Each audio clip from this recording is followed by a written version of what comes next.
I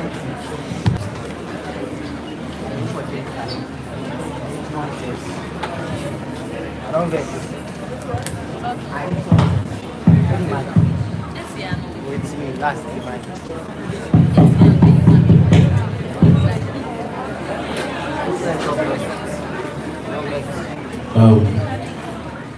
I want to use this opportunity to. My name is Tony Hassan Morisi, Human Resource Management, so year 2 student. I want to use this opportunity to thank the founders of Students Against Corruption IPAM chapter. Also, my thanks and appreciation to the ACC boss, our commissioner, for being part of and parcel of this initiative. Not really a question. What I want to say here is a confirmed source. Based on corruption, this is a thing that I am sick and tired of in this institution.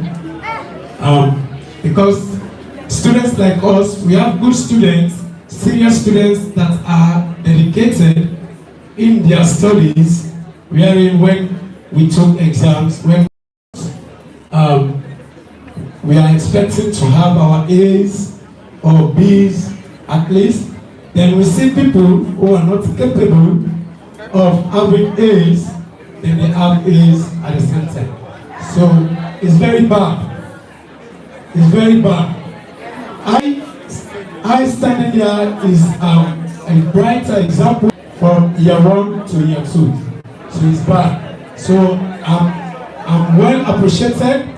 I'm pleased to be part of SAC IPAM chapter.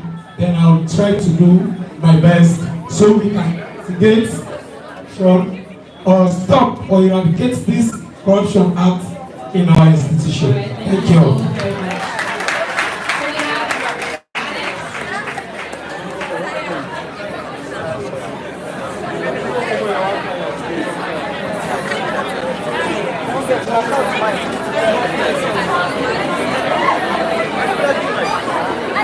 Audience, please.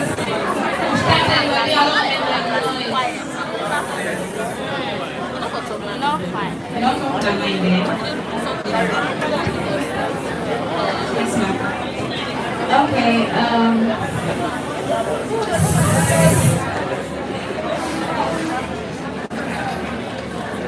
all right,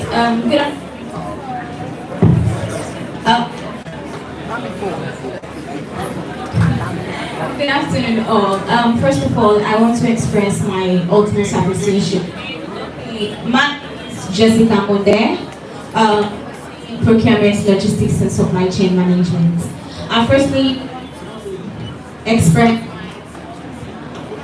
my utmost appreciation to the organizers of this session because it's such an informative session, and I think as students it's very important for us to be having this, if not on a daily basis but on a regular basis, for us to be educated more about corruption and other things, because very soon we'll be involving ourselves in the corporate world. So these are things that we really need to know.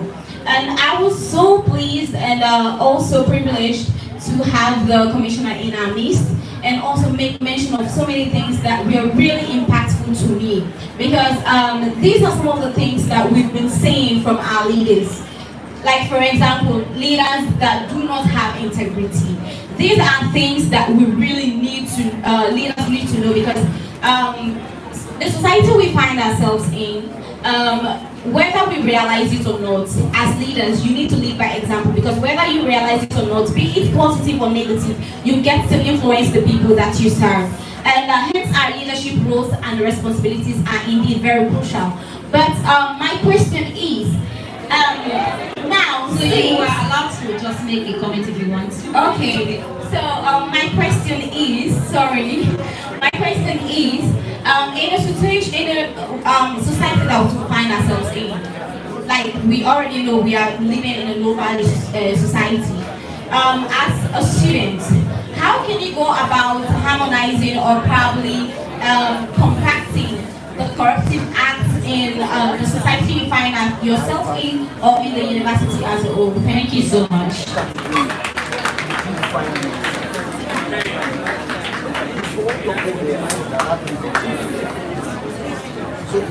Good afternoon, ladies and gentlemen. I am Alhassan Kamara, a public sector student here too. It is an honor, and I'm very pleased for us to have this high personality who is no less a person but the commissioner. And as we all know, corruption is a major hindrance to the development of our country. And Mr. Commissioner, you mentioned about integrity. My question is, what are the structures, what are the systems that you have put in place to stop corruption in our country? Because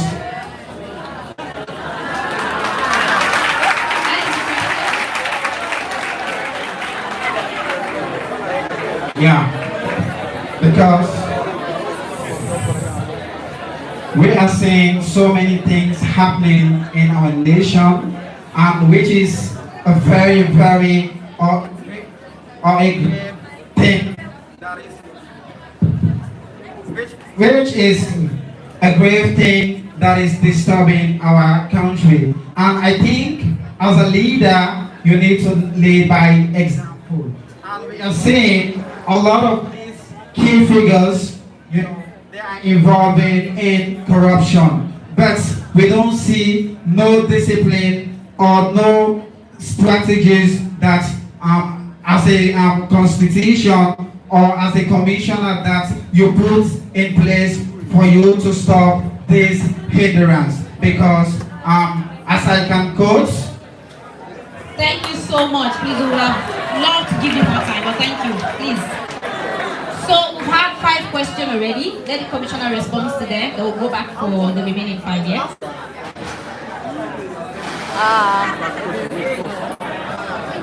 So thank you very much. Thank you.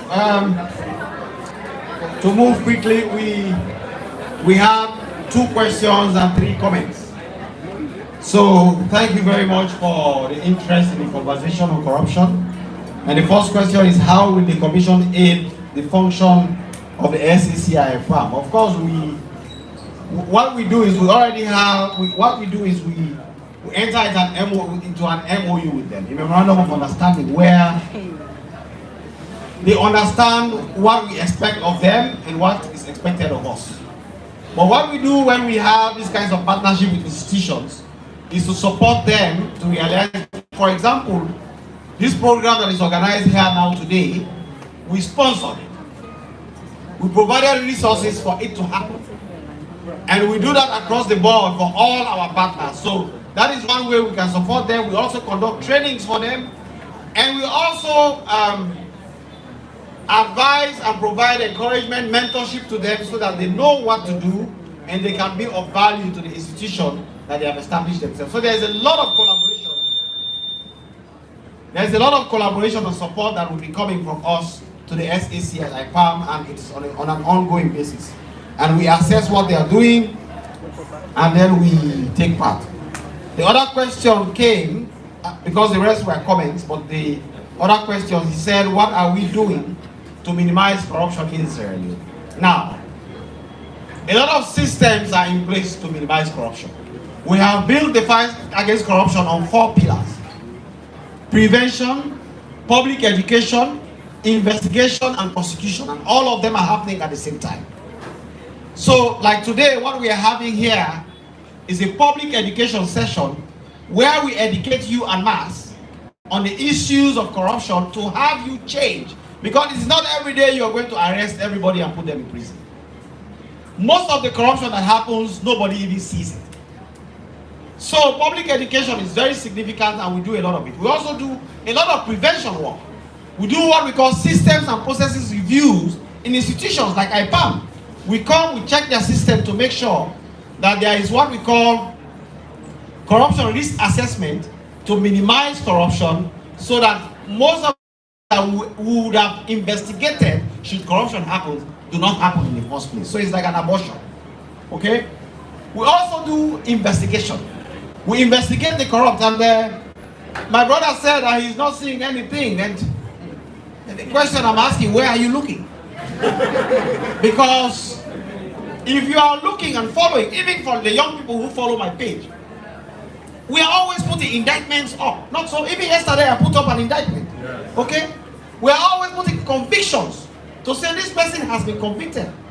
Recently we have banned 2 sets of cases where people were banned from holding public offices for 3 years and 5 years. Not so. Some of you saw those, not so.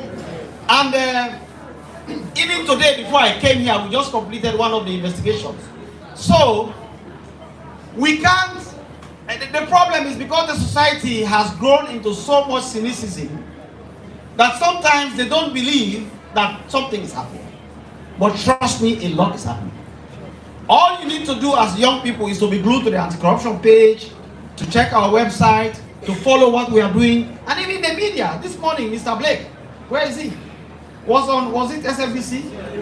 AYV showing the interventions we are doing in various institutions, holding people accountable at very, very high level.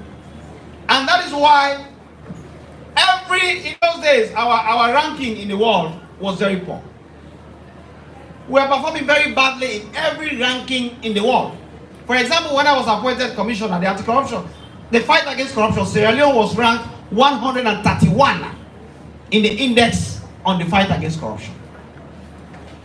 5 years down the line, we have jumped from 131 and we are now 108.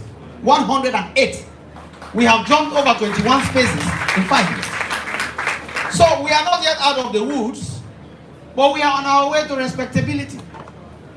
And we can only succeed in doing that with all your support. For example, recently it was announced that we have passed, we have won, we have been awarded, finally we have been awarded the MCC. Do you know that you cannot be awarded the MCC if you do not pass the fight against corruption indicator in that particular calculation consecutively or continuously? And that is why Sierra Leone was not passing. In 2017, before I was made commissioner, we failed. We were 49%. Not so, Mr. Sandy? You were the commissioner, not so? We were at 49%. Now, let me tell you, because of all the things that we are doing, Sierra Leone has consistently passed for the past 6 years with over 70%. 70% at IPAM. What is 70%? Is it not an A grade? So we are at A grade. So my brother, the question I have for you is, where have you been looking? Thank you very much.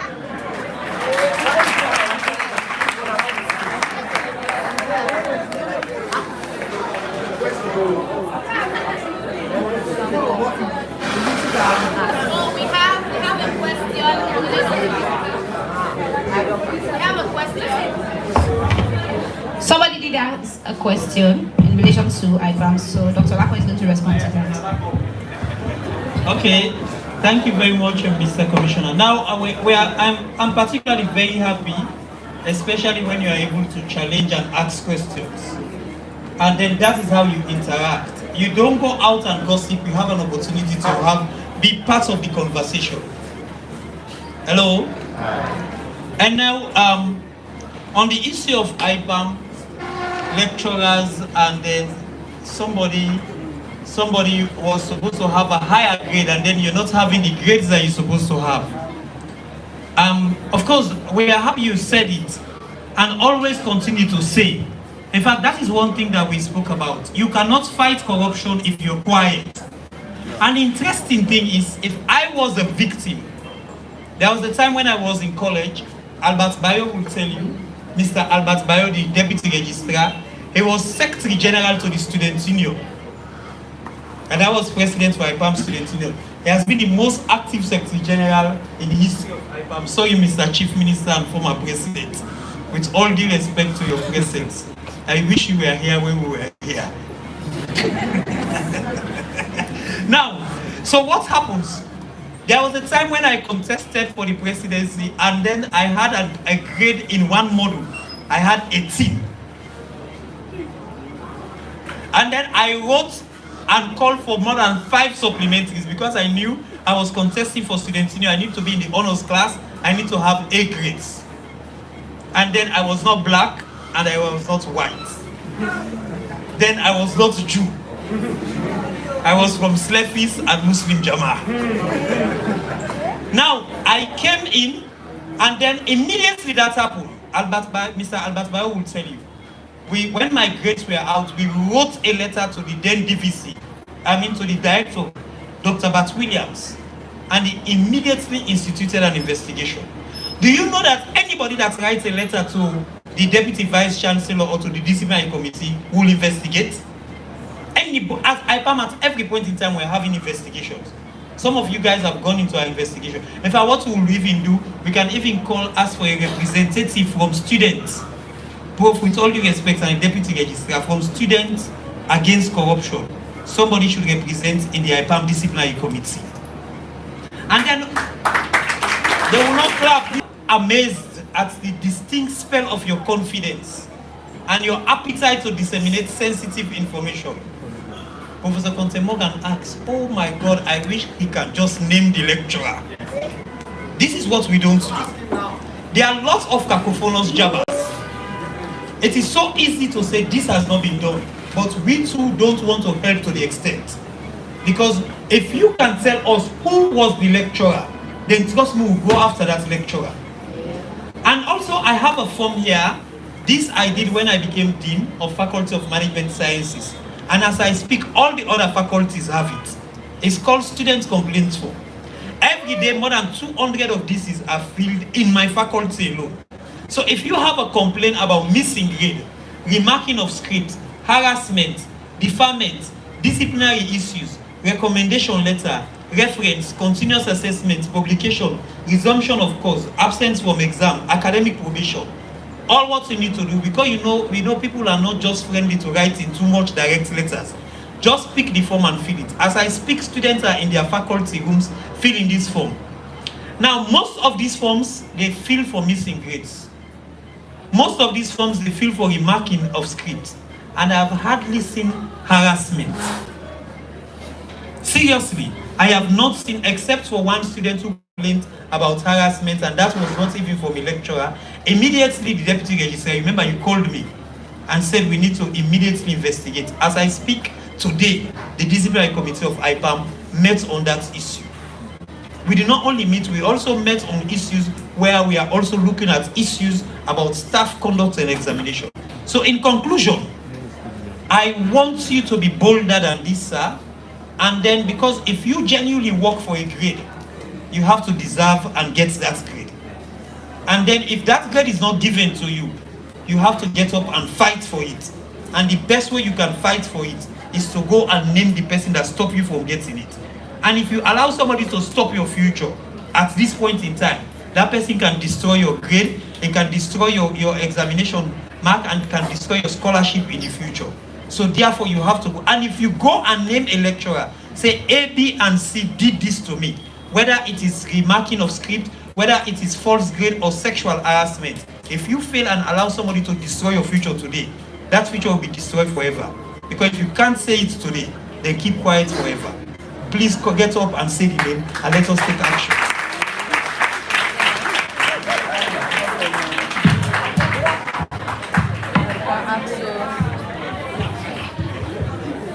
So because of the time, we are sorry. We are just going to entertain 3 questions now, please.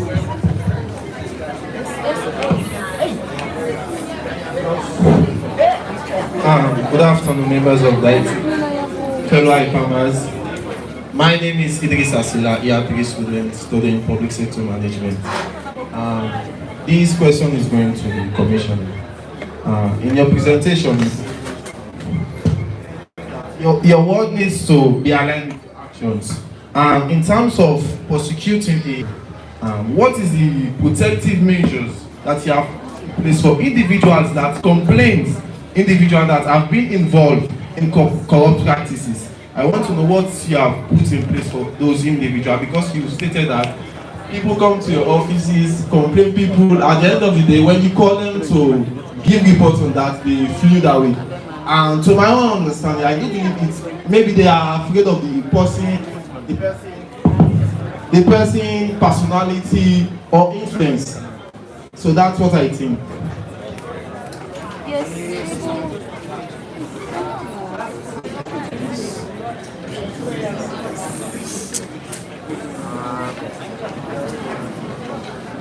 Thank you for this opportunity. I wanted to ask, my name is from the Department of Procurement and Supply.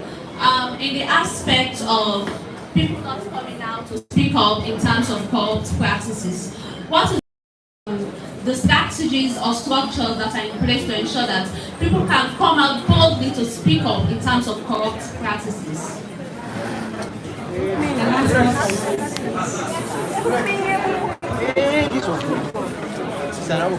Good afternoon. My name is Maurice Nkaba from the Applied Accounting Council. My question goes to the Commission. The Commission made so like how to think about this corruption. It said like we have to take the corruption step by step, maybe 15 to 20 years before it goes out, or we take it vibrantly, like doing it vibrantly. So like on this note now, let's assume that if your son or daughter is involved in corruption, because like corruption normally as I'm saying, it's more like this connection. My father is a minister, my uncle is a deputy minister. So if your son involved into corruption, how do you normally go about it? Thank you, sir.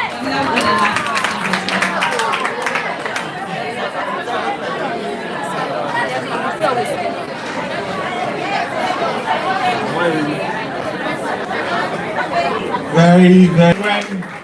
These are conversations. That is why I like the question and answer sessions, because that is where the learning actually takes place. Students ask questions about things that they are really interested in, and I am happy that, for example, the two questions that came are asking the same question about whistleblowing. What system do we have in place to protect whistleblowers, to give confidence to them?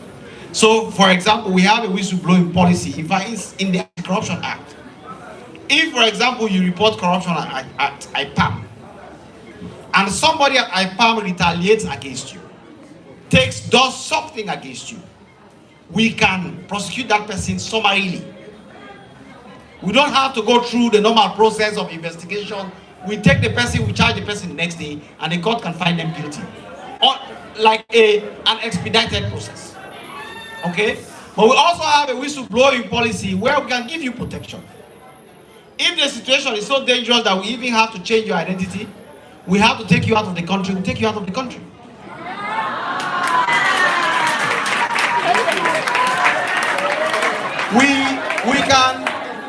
We can, if for example you are endangered in Freetown, we can move you temporarily to somewhere under the cost of the state and protect you. But most importantly, we will make sure that we visibly protect you against the dangers that come with reporting. But, like I said, because the societal cynicism is so high, it is difficult to deal with. Because even when I'm speaking here, somebody is sitting down there saying, I hear you in the talk show. Because they are deploying filters that filter what we are saying, because we are living in a low-value society. Nobody trusts the words of another person. Yeah. So even when they come, I remember there was this lady, we were doing an investigation recently where they stole 55 billion loans through EcoBank. And there's a lady called Talu Jalo. In fact, she was a student here. She's now on the run. She's actually a student of IPAM. And it was through her account that some of this money was taken out. She didn't know. She was just an innocent conduit. Somebody asked her that I have a problem, I can't take out money. Can I use your account? She said, yes, use my account. It turned out that the money that they were taking out of that account was NRA money. 55 billion loans. Now, I know Talu. So once the investigation started and they came to me and said they wanted to put out a wanted notice, I looked at her picture and I said, I know this lady, Talu Jalo, I know her very well. I even have a number. And I sent her a message and she replied almost immediately and said, Yes, in fact, I've been trying to call you. This thing, and she explained, she narrated the story, and I believe her. She was an innocent person. And then I told Talu, I said, look, you know me, right? I am Ben KAIFALA. If I tell you that if you come back to Sierra Leone, you will be protected, I have given you my word. Come back, we'll use you as witness against the people who were actually investigating, who actually benefited from this money. If you even benefited out of that money, maybe it's 2 million euros or 3 million euros to buy your makeup and all those things. It doesn't matter. So come back. She said, okay, let me consult my mother and get back to you. To date, she has never come back. She's in hiding in Guinea. So this is somebody who I know. And as commissioner, I gave her assurance and said, come back to Sierra Leone. Nothing will happen to you. She never came. So my brother, what can I do? I can't do anything. And that investigation is ongoing, and she's a high value witness because it is actually through her account. It is her, this man who stole this money, it is her she spoke to. Imagine her standing in court and saying this. It is not the same as when I say it. But if she's in Guinea, Conakry, Guinea, and does not come back to Sierra Leone to become a witness for us, we are in a problem. So why I'm giving you this real life example is for you to understand the challenges we are facing when it comes to whistleblowing. But I can tell you, there are a lot of protections. And Cisse is asking about, okay, no, it's the same question. Both of you asked the same question. So the last question was, I said that to change a society like this, there are two ways. One, you do it little by little over a long period of time. Okay? That is why when you do something, they say, now for take it easy. You know, that's small. Sometimes I'm even driving in traffic, and you see an old woman in her car. Mr. KAIFALA, how are you? Oh, I'm doing fine, ma. Oh no, I like what you do. But take her easy, do ya? Take her easy, oh, take her easy. Because basically what they are saying is, I told you about the Machiavelli's problem. The reformer, she's saying it in my interest. Because corruption fights back. And when corruption is ready to fight back, what did I say? They change the reformer. And when I say change the reformer, there are two ways to change. Either they actually change you, that means you yourself join them and you become corrupt, or they remove you from the office and bring. I'm sitting in the car, says, Mr. Ben KAIFALA, how are you? Oh, I like what you do. But when she's ready to drive on, she says, now small, she's actually reminding me about the Machiavelli's problem. If my daughter or son is involved, you know, I have my children, they were going to private school, and I moved them from private school. They were at international school, and I moved them to Aniwash, to a public school. 2 of them. And then one of them is taking Becca this year. And what I always tell them, even as children, they are only, the one is 12, the one is 14. I always tell them, let me tell you something. If you, for example, the one who is sitting Becca now, she said that she's going to sit Becca and she has the schools that she has imagined in her head and she's working. They are very brilliant students. They are doing very well. But I always tell them, if you fail me, I will never talk to somebody for you. I will never call a principal to say, admit my daughter or my son. I will never protect my daughter from the punishment of law if they fall victim. If there is a disciplinary measure that should face them, I will be sad as a parent for things to happen. But in my world, there are two things. Everybody should be accountable for their actions.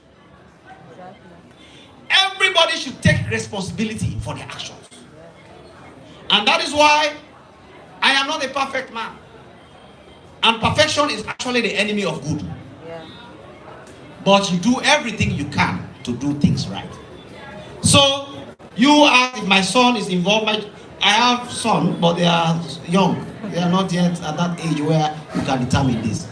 But remember that I told you in my world, everybody is accountable for their actions. Even in my office, they know. The staff here know. You can come, you laugh and joke with me, and you say you are my friend, we've come from a long way, we went to grammar school together and everything. But when it comes to disciplinary issues, and your issue comes before me, do not expect any special favor. And that is what we all have to imbibe. And I'm not doing it because I hate you. I may perfectly like you. But Martin Luther King did say, Martin Luther King Jr. said, we should judge every man by the content of their character and their personal merits. So what you merit is what you get. And if we develop a merit-based society, like my brother now is saying, he's taking an exam and he thinks that he should get A, but he does not get A. Somehow, he has sat down and said that somebody else did not deserve A, but that person got A. Whether it is true or false, whether it is based on his judgment or not, whether it is the reality that he's presenting, as long as we do not build a society where it is based on merit, those types of questions will always arise. A woman does well, they say that woman, they not deserve her. A woman comes first in class, they say, it is live with all the lecturers, then I am. Exactly. A boy does very well in class, they say, that then I they carry the professor on their back. Slebele. Because our society is skewed and we have a value judgment problem. And sometimes it is true, and sometimes it's not true. The only way we can change that is to create a society which all of us trust in.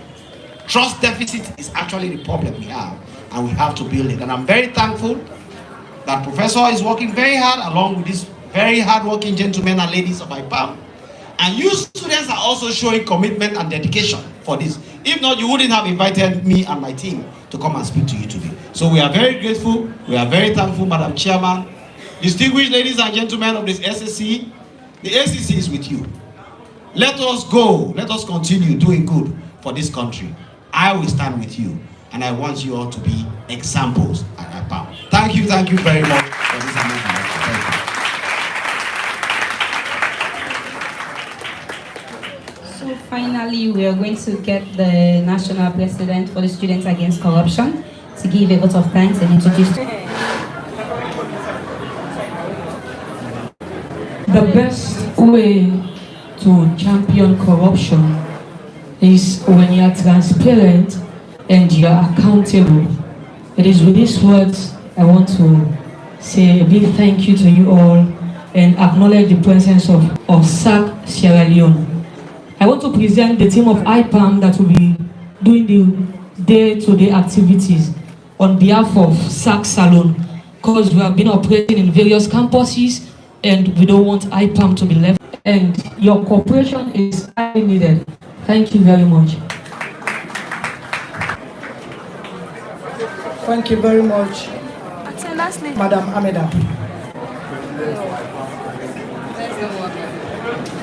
My name is Mohammed Samusi Sawane, who happens to be the Secretary General for IPAM Chapter, Students Against Corruption.